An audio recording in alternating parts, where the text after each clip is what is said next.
자, 이번에는 7번째 물건입니다. 7번째 물건은 공장의 지분이거든요. 공장이 운영되는 것이 지분으로 나오게끔 되면 제 여태까지 경험에 의하면 무조건 다 협상이 됐습니다. 근데 여기에 공장이 지분으로 나왔다는 얘기는 공장을 운영하고 있지 않다는 뜻입니다. 이거는.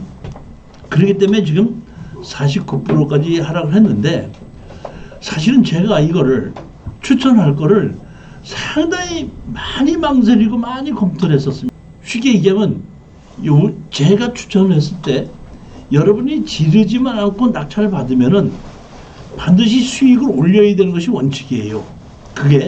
그리고 지르지 않고 낙찰을 받았는데 수익을 못 올린다 그러면 저한테도 일반의 책임이 있기 때문에 제가 추천 물건을 추천을 고르고 설명할 때 상당히 심각하게 제가 이거를 누구한테 언제 어떻게 팔 것인가를 보게끔 되는데, 이거 망설인 이유는 지분권자가 내 지분을 다시 사겠다고 하지 않으면은 공유물 분할로 팔아야 되는데, 그랬을 때에 여기에 쓰지 않고 있던 그 창고 건물이 많고 그 건물을 같이 경매로 집어넣다 보면 철거비용이 많이 들어가다 보니까 정상적인 가격으로 매도하기가 어려울 수도 있지 않겠는가 싶은 생각 때문에 걱정을 많이 했고, 실질적으로 여기 보면은 경매로 나온 것은 지금 25분의 4지만은 제가 추천한 것은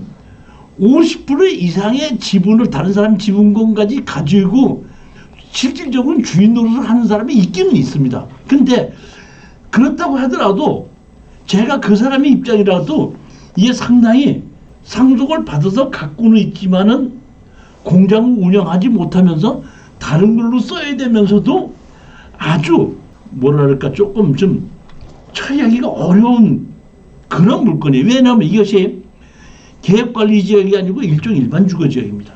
공장의 일종 일반 주거지역이라는 얘기는 주택으로 변하고 있다는 뜻이거든요. 그럼 주택으로 변하고 있다는 뜻인데, 이게 보면 지금 25분의 4가 210평이라는 얘기는 전부 다 한 1200평 정도쯤 된다는 얘기인데, 1200평 정도쯤 된다면 제가 보기에는 다세대를 지어야 되는데, 일종 일반 주거지역이다 보니까 다세대도 그만큼 수익률이 안 나오고, 또 지금 다세대를 진다고 하더라도 분할 안 팔릴 수 있다고 하다 보니까 결국에서는 이걸 매도하는 방법은 건물을 철거하고 단독주택지로 팔아야 된다는 뜻이거든요. 그랬을 때에 제 가격을 이거를 지금 공유물 분할로 팔아서 반가격으로 산다고 했을 때에 정부사를 그래도 철거하고 분할해서 매도할 때까지 시간이 2, 3년을 걸린다 그러면 투자금과 이자나 이런 것을 생각했을 때 조금 망설여지더라고요.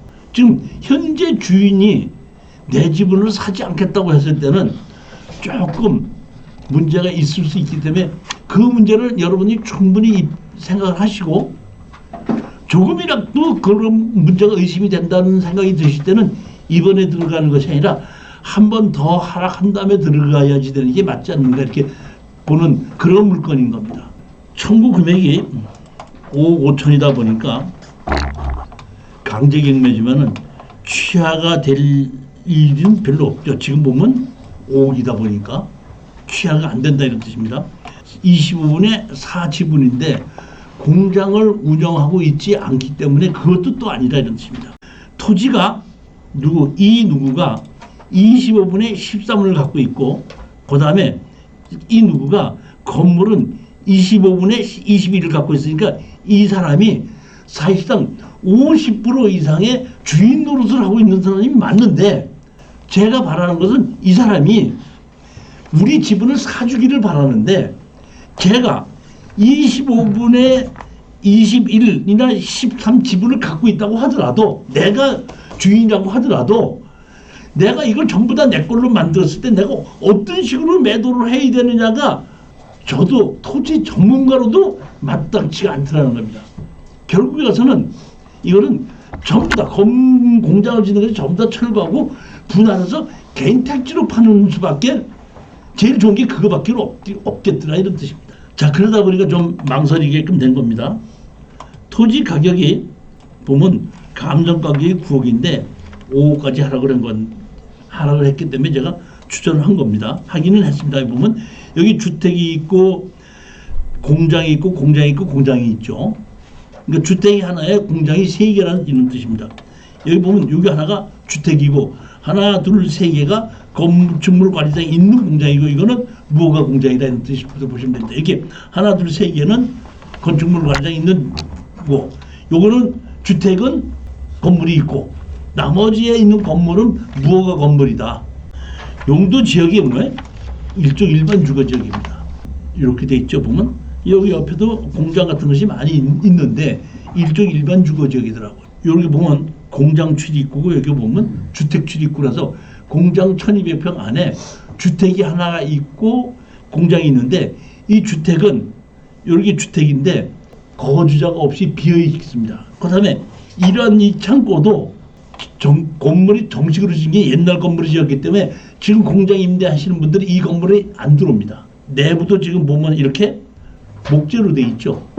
이게 우리가 공장이든지 창고든지 안에 우리가 보면 크레인 같은 거는 뭐 있어야 되고 올리고 내리고 쌓아야 되고 해야 되는데 그런 것이 전혀 없는 건물이기 때문에 이것은 제가 보기에는 임차가 안 들어온다 이런 뜻입니다. 여기 보시면 여기 보면 이 누구가 이렇게 따로 25분의 10점 있다 25분의 14 이렇게 같은 주인이라는 얘기는 나중에 이건 뭐야? 매입을 했다는 뜻이죠. 보면 그렇기 때문에 여기 보면 이번 25분의 17이 있을 주인이고 나머지 주인이 2명이 더 있는 겁니다. 이게 4명 중에서 이거는 토지입니다. 그 다음에 여기 보면 건물은 25분의 17하고 25분의 4다 보니까 25분의 22를 건물을 이 사람이 갖고 있는 겁니다. 이게 주택이 포함이, 주택이 그렇다 이런 뜻입니다. 근데 제가 여기 아까 건물이 4개가 있었죠. 4개를 전부 다 등기부등본을 띄워보질 않았거든요. 그때 다른 거는 모르는데 여기 보면 뭐라고 나와 있냐면 부동산 전체에 대한 공유자가 부존재하여, 다시 말하면 어떤 건지 몰라도 어떤 사람이 이 어떤 거는 반 이상을 갖고 있지만 어떤 거는 없는 것도 있을 수 있다는 뜻입니다. 그렇기 때문에 무엇은 공유자 우선 매수 대상이 아니다. 이렇게 했기 때문에 이 사람이 혼자서 전부 다 주인 노릇을 하고 있다는 걸 알 수는 없다는 뜻입니다. 그렇기 때문에 제가 이거는 어차피 이 사람이 땅은 반을 갖고 있고 건물은 3분의 1을 갖고 있다고 하더라도 주인 노릇을 포기한다 그러면은 할 수 없이 우리는 다 팔아서 나누자고 했어야 했는데 다 팔아서 나누자고 했을 때는 현재 가격에 반가격 정도로 팔아야 되기 때문에 반가격으로 사갖고 반가격으로 판다 그러면 별로 이득이 없지 않겠는가 이런 생각에서 사실은 망설이게끔 됐던 거라 이런 얘기입니다. 제 같아서는 정확하게 검토를 해보시고 거기에 땅 가격이 감정 가격이 낮게 좀 책정됐다 그러면 지금 입찰에 들어가셔도 되고 만약에 땅 가격이 현재 가격 감정 가격이 그대로든지 현재 가격보다도 조금 낮게 해야지 거래가 된다고 할 때는 한 번 더 유찰된 다음에 입찰에 들어가는 것이 맞지 않겠는가 이런 생각을. 여기 보시면 점유자는 보면 전입세도 확인상 등재된 세대가 없는 것으로, 그러니까 여기에 주택이 있는데도 주택에도 전입자도 없고 공장에도 전입자도 없다는 게 다 비어 있다는 뜻입니다. 자, 이번에는 58쪽이죠. 8번째 물건입니다. 이거는 제가 보면 대전에 있는 물건인데 이것도 취하될 확률이 아주 높기 때문에 아까와 마찬가지로 작은 금액으로 속전속결로 투자를 하신 분들에게 권하는 물건 중에 하나입니다. 자, 보시게끔 되면 강제 경매로 청구 금액이 3,300만 원입니다. 대전시 용원동 7분의 2 지분 명기이고 지분권자가 같이 거주하고 있는데 그 거주자가 부친이 거주하고 있습니다. 결국은 지료 청구 및 공유물 분할을 해야 되지 않느냐 싶은 생각이 드는 겁니다. 여기 보면 집이 있고 얼마죠? 여기 누구의? 안 누구의 7분의 2 지분만 경매로 나온 겁니다. 토지 건물로. 여기 건물이 두 동이 있는데 하나는 주택이고 하나는 상가 건물인데 같은 대지 안에 두 동이 있습니다. 두 동이 있다 보니까 모친이 여기 뒤에 집에 부친이 거주하고 있는 겁니다. 용도 지역은 2종 일반 주거지역입니다. 삼거리 코너에 있는 건물인데 건물이 두 동입니다. 여기 보면 앞에 여기 보면 조그만 건물에 이용원 이렇게 하나 있고 위 뒤에 건물 이렇게 하나가 있죠. 여기에 보면 옛날에는 이렇게 이용원이 됐었는데 지금은 제가 보기에는 잘 안 되다 보니까 세입자가 없는 걸로 보여요. 여기 비어 있는 걸로 봅니다. 그다음에 여기 집에 그 부친이 살고 있는데 다른 상속을 받은 자녀의 한 명 지분이 경매로 나온 겁니다. 자, 이거 보면 상속을 받았죠. 안 누구 이렇게 안 누구에서 상속을 받은 거죠. 원래는 누구를 보면 누구였었죠. 최 누구 거였는데 여기 안 누구를 보면 안 누구 이렇게 상속을 받았죠. 보면 그래서 여기 보시면 여기 안 누구가 누구죠. 여기 보면 49년생이죠. 그래서 여기 보면 자녀들이고 여기에 보면 이 49년생 안 누구가 여기서 지금 거주하고 있는 사람입니다. 부친이 거주하고 있기 때문에 취하를 시키든지 부친이 제 지분을 다시 사야 되는 것이 맞겠죠. 그리고 이 집에 지금 근저당 설정은 없습니다. 따라서 이거는 내 지분을 다시 사든지 아니면은 취하를 시키든지 둘 중에 하나를 해야지 되는 거기 때문에 제가 보기에는 이것도 큰 문제 없이 해결이 될 것이다 이렇게 보는 겁니다. 제가 걱정하는 거는 여기 근저당 설정이 없지 않습니까? 없기 때문에 여기에 살고 계신 부친이 지금 몇 년생이죠? 49년생이죠. 49년생이면 지금 연세가 상당히 높은데 이분이 이런 한 6, 7천만 원 정도 8, 9천만 원 정도 경제력이 그대로 있다 그러면 아무 문제가 없는데 경제력이 없으면 이거를 다시 내 지분을 살 수가 없겠죠. 그러면 우리로서는 할 수 없이 다 팔아서 나누자고 하고 현재에 거주하고 있는 아버지가 내 지분도 같이 점유하고 있기 때문에 거기에 대해서 지료 청구도 할 수가 있기는 있습니다. 보면은 그러면 이분이 조금 제가 걱정스럽던 건 이분이 은행에다 대출을 받아서라도 내 지분을 사면 좋은데 연세가 많다 보니까 이분이 대출을 안 해줄 수가 있겠죠. 그러면 누가 해야 되냐면 자식이 대출을 하고 아버지가 담보를 제공해야 되겠죠. 그런 방법으로 해결할 수도 있기는 있겠지만은 제가 이렇게 부친이나 모친이 거주하고 있는 거에 지분을 낙찰을 받았을 때 80% 이상은 자식들이 다시 사서 돌아가실 때까지 거기 거주할 수 있는 게 대부분이에요. 그러면 그걸 하지 않으면 제가 다 팔아서 나누자고 소송을 하게끔 돼서 예전에 한번 자식이 8명이가 돼서 그중에 모친이 거주하고 있는데 지분이 하나가 나왔길래 그때 한 1,000몇백만 원인가에 낙찰을 받았던가 2,000몇백 원을 받았던가 그래요. 빚도 한 7,800만 원밖에 안 됐어요. 그래서 취하될 거라고 생각했는데 취하가 안 해갖고 할 수 없이 잔금을 냈고 잔금을 내서 다 팔아서 나누자고 하다 보니까 상대편이 대표를 누가 나왔더라고. 2명이가 나왔더라고요. 그래가지고 다 팔아서 나누자고 했는데 어떤지 했더니 그 상대편 나온 그 여자분이 우리도 다 팔아서 나누는데 상관은 없습니다 그러더라고. 그래서 내가 나오면서 아니 거기 모친이 계시지 않습니까? 그랬더니 그때 그 지분으로 상속받은 그 지분 여자분이 하는 말이 그 여자요? 그러더라고요. 그 얘기했을 때 내가 친자식이 아니구나.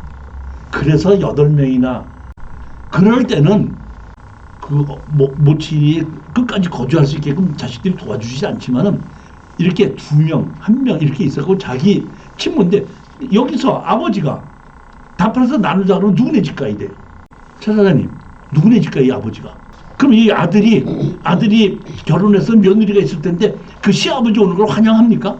소송 내자마자 얼마에 팔겠느냐고 바로 그러더라고. 소장이 가니까 그 자식한테 가니까 소장 받아본 그 며느리가 딱 받아보니까 뭐? 다 팔아서 나누자 그러면 아니 그럼 시아버지가 이제 우리 집에 온다고? 놀래가지고 바로 연락이 오더라고. 그 집은 얼마에 팔겠느냐고. 소장 가니 다 팔아서 나누자고 소장을 가다 보니까 그렇게 그러니까 안 되더라도 그렇게까지 해서는 해결이 될 거다 이런 뜻입니다. 제가 보기에는. 그러니까 취하가 안 돼도 결국에 가서는 그 사람들이 우리 집을 살 거다. 왜냐하면 그 아버지가 돌아가신다고 하더라도 결국 상속받으면 어차피 자기네 걸 되는 거 아니에요. 그렇지 않습니까? 그래서 이것도 취하되든지 그렇게 합의로 매도할 수 있는 물건이기 때문에 제가 자신나고 추천했다 이렇게 생각하시면 됩니다. 점유자 분석 이렇게 보게 되면 여기 보면 안 누구가 한 있고 안 누구가 있죠. 그러니까 이게 보면 하나는 모친이고 하나는 자녀 같아요. 자, 이거는 여기 보시면 제가 이걸 왜 하냐면 여기 보면 안 누구가 한 명이 있는데 2층에 있다 그랬죠. 근데 여기 뭐가 있다 그랬죠? 대학력이 있다 그랬죠. 근데 제가 보기에는 이 안 누구는 자녀이기 때문에 그 세입자는 아닐 거라고 해서 무시한다 합니다. 그렇지만 공부하는 입장에서 제가 설명을 드리겠습니다. 대항력이 있다는 뜻은 채권 채무 관계가 있다는 것이 아니라 자기 돈을 받을 때까지 그 집을 점유하고 거주할 수 있다는 뜻이죠. 그러면 여기에 이제 예를 들어서 우리 지금 그 여기 앞에 여기에 있는 이 안 누구가 대항력이 있어가지고 이 사람이 예를 들어서 3천만 원의 전세를 들고 있다고 우리 가정하십시다. 그러니까 3천만 원의 전세 들고 있는 전입자가 있는 거를 저희들이 낙찰을 받는 겁니다. 자, 그러면 우리는 얼마를 지금 낙찰을 받았죠? 7분의 1을 낙찰을 받았죠. 그러면 여기에 대항력이 없는 사람이 우리가 여기서 있다 그러면 7분의 2 낙찰을 받아갖고 여기 있는 사람 보고 나가라고 할 수 있습니까? 그러니까 대항력이 있든지 없든지 우리는 7분의 2밖에 낙찰을 받지 못했으니까 나가라고 할 수는 없다 이런 얘기입니다. 그러면 두 번째, 여기에 전세 들은 사람이 대항력이 있는 사람이 3천만 원의 전세를 들었다고 가정하십시다. 그럼 3천만 원의 전세 들인 사람이 7분의 2 받은 나에게 돈을 달라고 할 수 있는 권리가 있어요 없어요? 있어요 없어요? 그러니까 먼저 주에 그 특수경매 강의를 안 들으셨기 때문에 그런 거야. 뭐냐면 이 사람은 대항력이라는 얘기는 돈을 받을 수 있는 권리가 있는, 자기가 돈을 받을 때까지 이 집을 점유할 수 있는 권리가 있는 겁니다. 그러면 이 사람은 돈을 누구한테 받을 수 있어요? 준 사람한테 받는 겁니다. 근데 주택임대차보호법에서는 준 사람이 돈이 없다고 나가 자빠질 때, 그러니까 다시 말하면 100%를 다 경매로 당해서 날아가다 보니까 세입자가 돈을 준 사람한테 달라고 하는데 나 돈 없어 하고 자빠지니까 주택임대차보호법에서는 그렇다 하면 세입자니까 새로 산 사람한테까지 그 돈을 받을 때까지 버틸 수 있는 권한을 준 거예요. 채권 채무가 관계가 있는 것이 아니라 대항력이라는 것은 뭘지도 돈을 받을 때까지 점유할 수 있는 권리가 있죠. 그러면 돈을 준 사람이 돈이 없다고 자빠지다 보니까 새로운 사람한테 다니는데 여기 나머지에 우리는 7분의 2 낙찰을 받았으니까 7분의 5를 갖고 있는 사람은 돈을 받은 사람이죠. 돈을 받은 사람이 돈이 없다고 자빠지니까 새로 낙찰받은 사람한테 달라고 그러는데 돈을 준 사람이 7분의 5다 보니까 3천만 원을 반환할 수 있는 재산이 있는 거예요 없는 거예요? 있지 않습니까? 제가 제가 이렇게 특수경매에서 지분으로 경매가 나온 것 중에서 대항력이 있을 때 가격이 많이 떨어지는데 대항력이 50% 이상일 때는 우리가 낙찰받은 게 50% 이상에서 내가 내보내야 될 때는 문제가 있지만은 50% 미만에 있는 것을 지분으로 낙찰받을 때는 어차피 내가 책임지는 게 아니라 50% 이상 가지고 있던 돈 받았던 사람이 책임이 있기 때문에 그런 경우에는 임차인이 들어가도 아무 문제가 없는 건데도 불구하고 대항력 있는 임차인이 있을 때 가격이 하락한다 이런 뜻. 그러니까 앞으로도 제가 대항력 있는 임차인이 있는 지분 경매를 반 이하로 나왔을 때 추천을 하더라도 정확하게 이해를 하셨으면 입찰에 들어가도 대항력이 있는 임차인이 있어도 낙찰을 받아도 아무 문제 없다는 걸 알으셔야 된다는 겁니다. 이게 제가 먼저 주에 특수경매에서 추천했던 게 대항력이라는 것에 대해서 설명을 분명히 제가 드린 거예요. 궁금하신 분은 지금이라도 그 동영상으로 수강하실 수 있으니까 신청하시면 제가 동영상 밴드에 초청을 해드리겠습니다. 이렇게 특수경매에 우리가 입찰을 하시려면 원칙을 아셔야 되는데, 특수경매는 아셔야 될 게 제일 먼저 낙찰을 받으면 30% 성공한 겁니다. 그 다음에 낙찰을 받고 제3자한테 매도할 수 있게끔 문제점을 다 해결해 놓고 나면 그게 50% 해결한 겁니다. 그 해결해 놓고 나서 매도를 해야지 100% 완성이 된 거예요. 그러니까 일부 아까 제가 부산에 있는 아파트 같은 거는 낙찰 받으면은 아무 문제가 없이 팔 수가 있으니까 그런 거는 낙찰 받으면 바로 해결이 되는 건 특수경매에 들어가는 것이 아니죠. 그렇지만 이렇게 지분이나 대항력이 있는 것이 있을 때는 낙찰 받는 것은 30% 해결한 거고, 그 다음에 제3자한테 팔 수 있게끔 해결하는 것이 50%고, 그 다음에 해결해 놓고 나서 제3자한테 팔아야지 100%가 된 건데, 이렇게 지분으로 낙찰 받았을 때 다른 주인으로 하는 지분권자한테다가 낙찰 판다 그러면 나머지 80%, 70%가 한꺼번에 다 같이 해결이 되는 거죠. 그래서 이 주택임대차보호법에 대항력에 의해서 대항력에 대해서 설명을 드린 겁니다. 대항력이란 전세 보증금을 반환받을 때까지 점유를 유지할 수 있는 권리지, 낙찰받은 사람하고 채권 채무 관계는 아닙니다. 전세금을 받은 사람은 채권 채무 관계예요. 내 전세금을 돌려달라고 소장을 내고 판결을 받을 수가 있죠. 그렇지만 낙찰받은 사람한테는 채권 채무 관계가 아닙니다. 뭐 할 수 있는 권리? 자기 돈을 받을 수 있을 때까지 그 사람은 계속해서 점유할 수 있는 권한입니다. 9번째 물건을 보시겠습니다.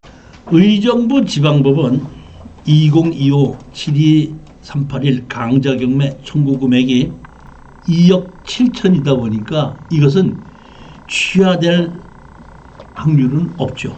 의정부 주택이 5분의 2 사회의 행위로 해가지고 강제경매 집어넣은 거고, 여기는 부친이 아니라 모친이 거주하고 있는 겁니다. 조금 아까 대전거와는 부친이 거주하고 있고 여기는 모친이 거주하고 있는데, 상속을 받은 것을 모친이 혼자서 상속받은 것을 채권자가 사회행위 취소를 해서 모두 다 상속을 시키고 거기에 의해서 다시 경매를 집어넣은 거기 때문에, 아까 대전에 부친이 거주하고 있는 거나 여기에 이 의정부에 모친이 거주하고 있는 거나 이치는 똑같은 겁니다. 감정 가격이 2억 1천인데 5분의 2인데 2억 1천이다 보니까 제가 보면 한 5억 정도쯤, 5분의 2가 2억 1천이면 한 5억 정도쯤 되는 부동산이 경매로 집어내서 지금 얼마까지 넣었어요? 1억 5백까지 낙찰을 받은 겁니다. 그러니까 이거는 이 여기에 계신 분이 공유자 우선 매수 들어오는 방법과 우리 거를 낙찰받은 지분을 다시 자기네들이 사는 거하고 둘 중에 하나밖에 방법이 없습니다. 그처럼 이 여기에 있던 모친이 같이 다 팔아가지고 나눠가지고 자기 지분만큼을 가지고 어디 전세로 다른 곳으로 옮겨가는 방법밖에 없는 겁니다. 대지가 의정부의 대지가 152제곱미터고 여기 보면 5분의 2 지분입니다. 건물도 뭐예요? 5분의 2 지분으로 나온 겁니다.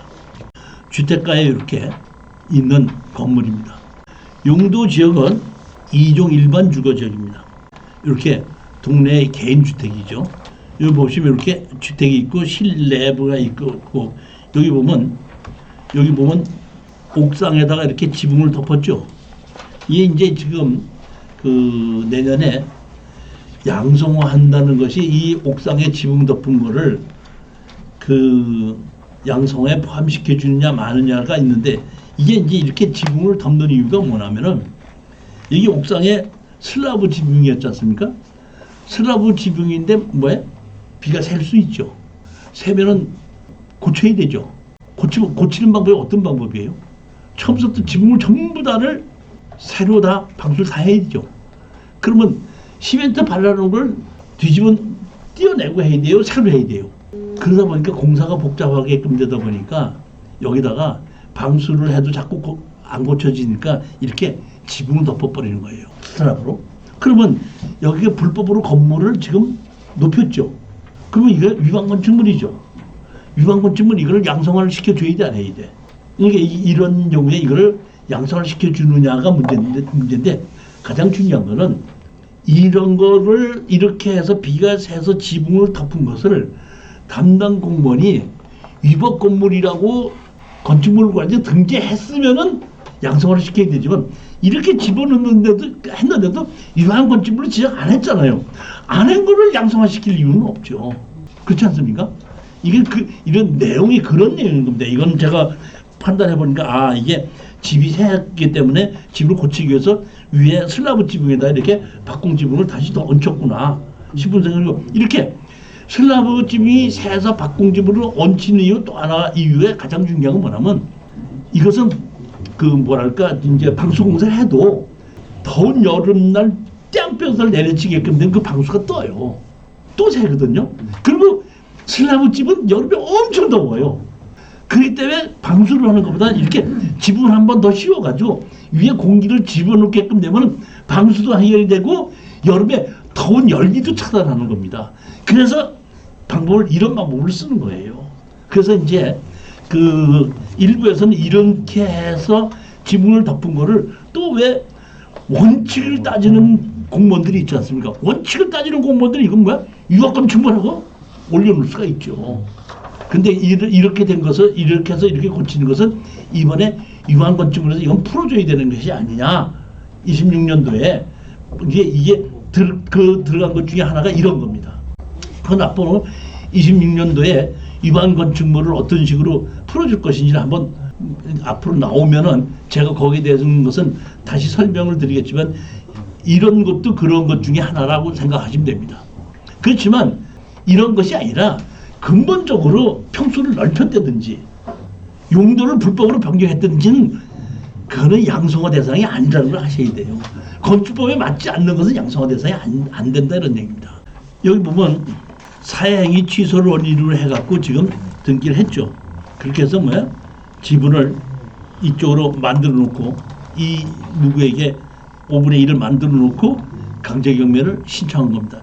이게 강제경매 신청금이 2억 5천이다 보니까 취하는 안 되고 결국에 가서는 내 지분을 다시 매입을 해야 되는 방법밖에는 없다는 겁니다. 그러면 자기로서는 2억 5천의 빚을 갚고 우리 지분만큼을 얼마를 좀 더 주고 우리가 매입을 하게끔 되면 그 사람도 그만큼 짐을 좀 빚을 덜게끔 되는 거죠. 어떤 분이 제가 먼저 번에 강의를 하다 보니까 여기 보면 가처분을 하고 처분행위 금지 가처분을 해갖고 판결을 받아서 소송 집어넣지 않습니까? 그러면 여기 보면 가처분이 있죠. 여기 스피드 옥션에서 가처분을 뭐 한다 그랬죠? 인수한다 그랬죠. 그래서 제가 이런 걸 먼저 강의하면서 이거 인수가 아니다. 이거는 말소됩니다. 그래 얘기했더니 그 왜 말소되냐 해서 이미 사용했기 때문에 말소됐더니 그게 무슨 뜻인지 몰라갖고 왜 인수로 돼 있는데 나를 보고 말소냐고 얘기하더라고요. 가처분을 해놓고 가처분해서 소송을 해서 판결문을 받았지 않습니까? 판결문을 받아가고 경매를 집어넣는 거잖아요. 다시 말하면 경매를 집어넣는 당사자다 보니까 이거는 인수가 아닙니다. 이렇게 그러니까 원래는 가처분을 해갖고 가처분이 끝냈으면은 그 등기 신청을 할 때 경매 신청할 때 가처분 등기를 말소를 같이 신청을 해야 되는데 이 경매 신청할 때 가처분 말소를 안 했기 때문에 이게 그대로 된 거예요. 다시 한번 말씀드리는데 얘기는 경매 신청자가 가처분을 해놓고 가처분에 의해서 소송을 했고 소송을 해서 판결문을 받았기 때문에 경매를 집어넣었기 때문에 이 가처분은 이미 가처분 행위가 끝이 난 거예요. 그렇기 때문에 날짜로 등기부 등본상으로는 인수로 돼 있지만 실질적으로 우리가 인수할 가처분은 없다 이런 뜻입니다. 제가 이 먼저 번에 이거 강의했을 때 문자로 우리 수강생이 이걸 가지고 저한테 문자로 하는 거 보고 깜짝 놀랐었어요. 이거 내가 설명을 충분히 하지 않다 보니까 이런 것도 모르시는구나. 그렇지. 그래서 내가 생각합니다. 그렇지. 모르니까 나한테 물어보지. 못할 것 같으면 나한테 물어볼 이유가 없지 않느냐. 그러니까 안다고 생각하지 말고 내가 좀 더 자세히 설명을 해야겠구나 싶어갖고 이번에 좀 이 가처분은 말소라는 걸 제가 정확하게 말씀드리는 겁니다. 말소된 이유가 뭐라 그랬죠? 이미 사용한 말소다. 이걸 사용했던 거라 이런 뜻입니다. 앞으로 사용할 거라면은 인수입니다. 사용해서 끝이 났기 때문에 말소라는 얘기입니다. 여기 보면 채무자 겸 소유자 모 누구누구가 등재돼 있어. 모 송 누구에 등재돼 있어. 그러니까 모친이 등재돼 있다 이런 뜻입니다.